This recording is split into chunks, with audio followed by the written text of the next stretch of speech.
What's up, guys? Welcome to Daily Dose of Reddit. This is your host, Zach, and today's subreddit is r/TalesFromRetail.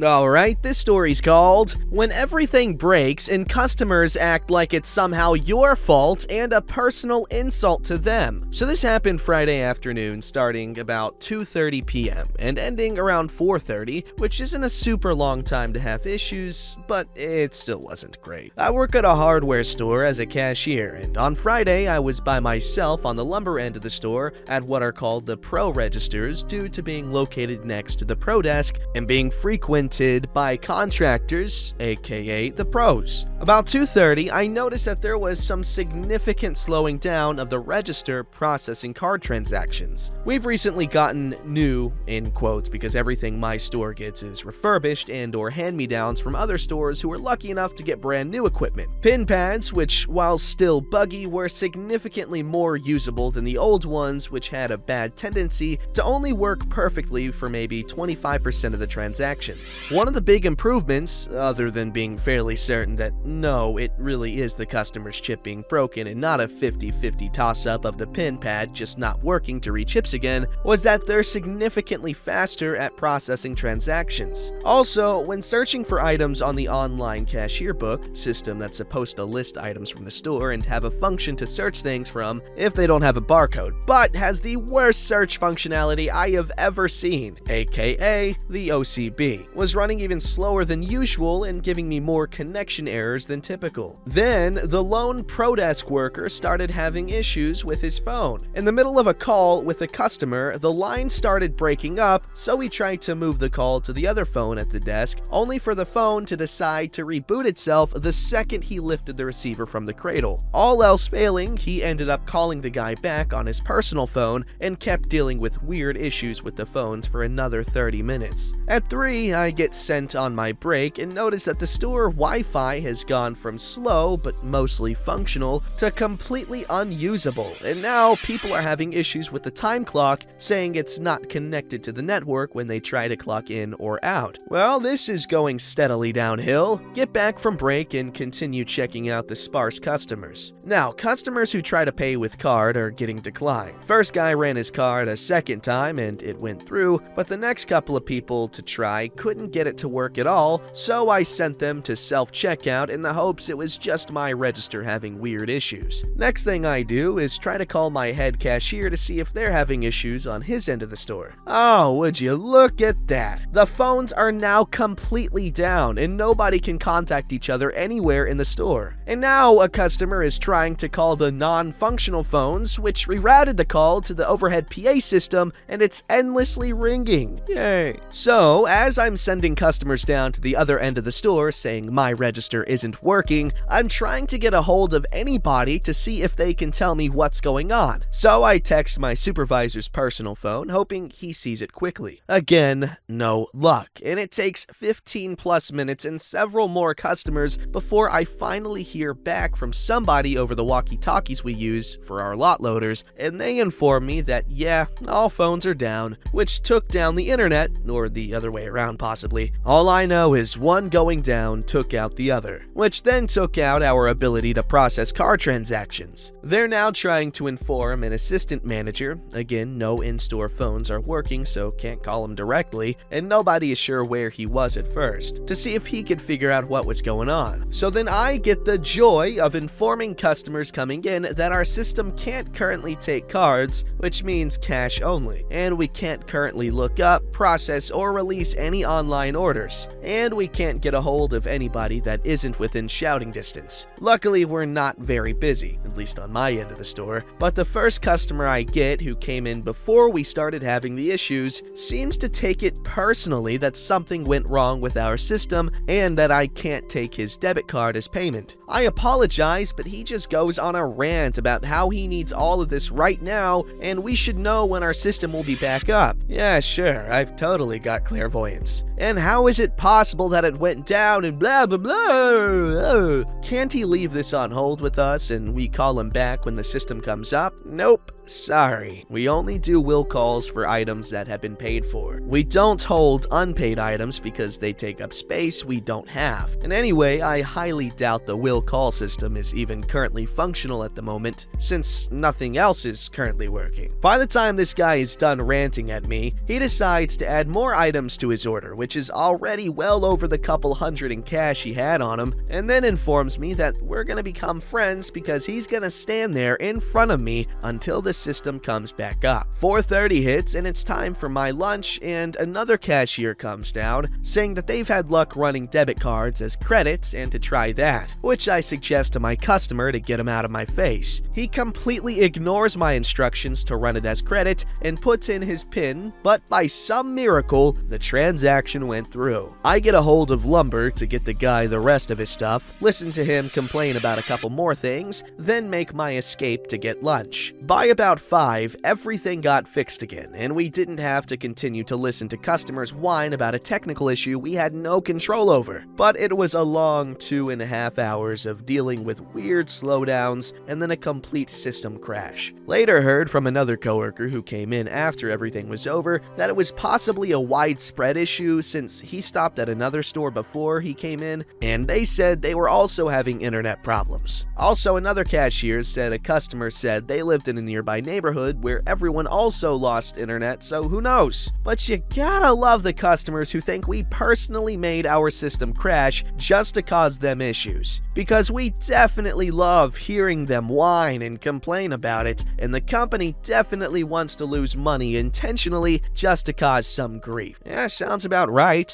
That's how I operate when I work anywhere. I cause as many inconveniences as possible just so they never come back again. Alright, this story's called The Poultry Catastrophe. So I used to work in a grocery store in my town, and I have collected quite a few stories from there and my time abroad. And I have finally convened on this location to share one of my plethora of memories. Depending on how this post is received, I may pump more experiences out here, so I hope you guys enjoy. Now, I think many of us enjoy a good meme here and there, a funny joke, etc. I, for one, enjoy humor and employ it as a method to both ease my tension and hopefully entertain the customer of which I was scanning out at the checkout line. It was a week before Thanksgiving, and I'm sure many retail workers know firsthand how chaotic that time can be, and so my jokes were much more prevalent. While I was checking out, my supervisor hands me a frozen turkey, stating that it needs to go back to the meat department and that she'd take over for me while I go personally deliver it. This is routine, and I thought nothing of it, so I accepted and headed towards the meat department. I arrive at the frozen turkey selection and place a turkey down within the freezer. It is then when a friendly old lady walked up to me and asked, "Excuse me, OP, do these turkeys get any bigger?" Remembering a certain meme I had found, I chuckle and say, "No ma'am, they're dead." She laughs wholeheartedly along with me, and I tell her I'll check with the meat department since I'm only a cashier and they'd have a larger turkey for her. She thanks me and I meet with the meat manager. I meet with the meat manager in their cooler and tell him about the customer. I then retire back to my post on the checkout line. Now, after this, I hadn't thought anything of this little interaction. I would have forgotten about it altogether if it wasn't for my manager calling me to her office to talk to me. Apparently, my joke had gotten a complaint from a customer. The customer had told my manager that my joke about dead turkeys was insensitive towards the animals, and that I wouldn't be making these jokes about people, so why should I with turkeys? I totally would, by the way.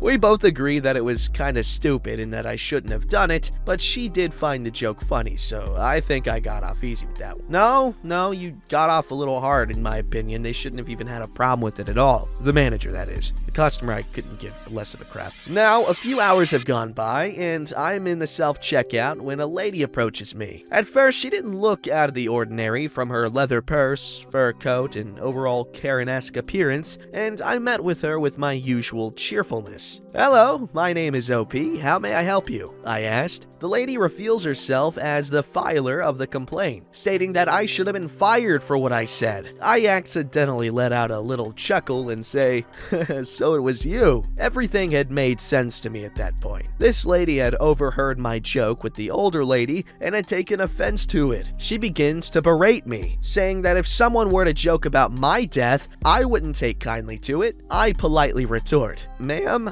I wouldn't mind because I'd be dead." And she starts fuming. I know I was stirring a hornet's nest, but man, was I having fun. However, even Nostradamus couldn't predict what this lady was about to do. With a smug confidence, she got in my face and said, "Would you kill me if I was a turkey?" She then starts doing chicken motions and making chicken noises at me. Oh no, she's having a mental break, and I couldn't help myself. I start laughing, and oh man, it was not a gentle laugh either. My sides began to hurt, but I couldn't help myself. This Karen just looked so stupid. From the other self-checkout kiosks, I could see customers stifling giggles and pointing towards the chicken Karen. I will call her Choca Karen because I play way too much Final Fantasy and chocobos are like chickens. Choca Karen, now finished with her poultry outburst, repeated her question. "If I was a turkey, would you kill me?" While I was enjoying this tirade, all good things must come to an end, so I begrudgingly told her, "Ma'am, I'm gonna have to ask you to leave. You're causing a disturbance for the other customers." What I should have expected was her following wrath, but alas, I did not. How could a woman who had an outburst like that remain calm after being told to leave? Me from the past wasn't that smart. She demanded that I answer her question, and I responded, "No, I wouldn't kill you, but I would call security if you do that again." We did not actually have store security, but it was a little tactic I would use to intimidate people being rowdy. Fortunately, Choca Karen seemed to be deterred, and as she walked towards the door, she began to yell the standard spiel like, "I won't ever shop here again until you get fired," and even called me an animal hater. I have 2 dogs and generally spend more time with people's pets than the person themselves, so that's a lie. I won't forget her last words though. As she walked out the door, she yelled, "Your soul will burn unless you repent, you animal killer." Now, as my tale comes to a close, I can't help but explain the aftermath. A few employees had heard the incident and told a few more employees, and through word of mouth, within the hour, everyone in the store had known of my encounter with Choca Karen. I would never see Choca Karen again, so she was true to her word. But I would earn a title of Turkey Bastard, which I wore proudly until I finally left that position a couple of years later. Now, as I sit here several years later, recalling the events of this story, which I am sure I may have forgotten a few details, I can't help but ask the question, why was someone like Choca Karen in the meat department anyway? Yeah, and why was she calling him an animal hater or whatever, and she's wearing a fur coat and a leather purse? Like, come on. We got a little bit of a kettle calling the pot black or whatever. I don't know the goddamn idiom. I'm an idiot when it comes to idioms. In fact, I mostly do metaphors, which are like combining 2 idioms together, like, "Oh, I'll burn that bridge when I get to it," which I think I got from Uncharted, and I like that one. That's one of my favorites, dudes.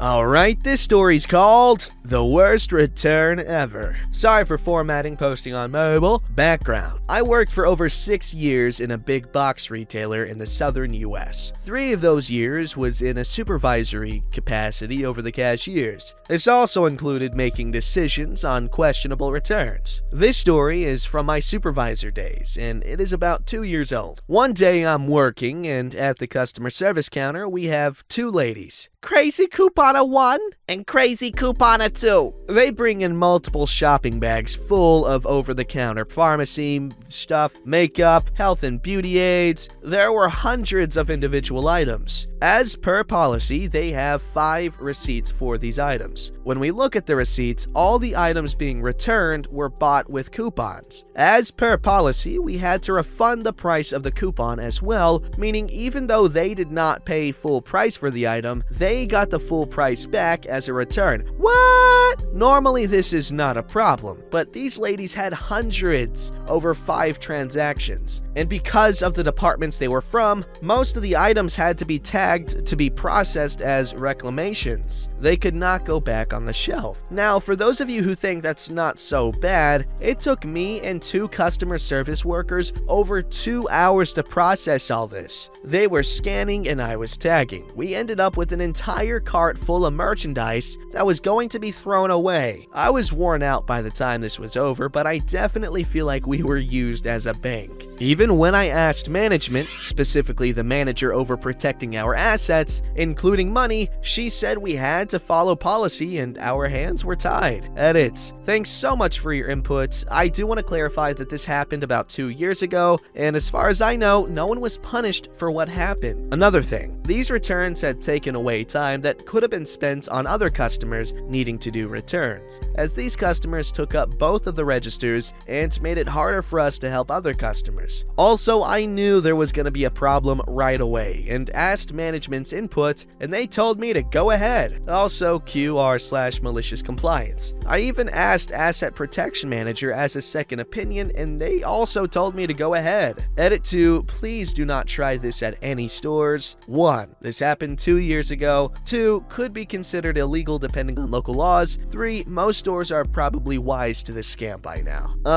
If you are gonna do this, make sure it's a big ass corporation like Walmart, because they literally make the most revenue out of like any other company.